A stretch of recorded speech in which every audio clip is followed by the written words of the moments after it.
محمد ابراهیم دی د ایراب اوسېدونکی یم او زه په خپل کور کې وم. په دغه ټایم کې بار د ډرون حمله وشوله.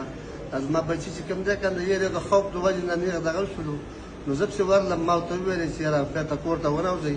نو په کورونو کې بالامن دی که نه، کورونو باندې موږ ټارګېټ نه کوو. نو د دې د وجې نه موږ کور ته ونوتلو او چې څنګه کور ته ټول شو، نو په دغه ټایم کې په موږ باندې بل ډرون وشو.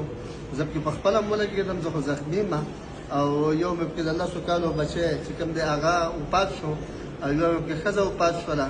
او په کاله کې چې موږ ټوټل 15 کسان وو، په 15 کې موږ یو هم روغ نه یو.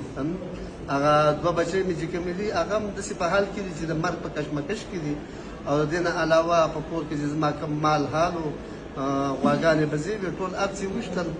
نو موږ هم په دې باندې افسوس کوو چې دا اپریشن چې کوم دی که نه دا ټارګېټي اپریشن دی، په دې کې به عوام ته تحفظ یې که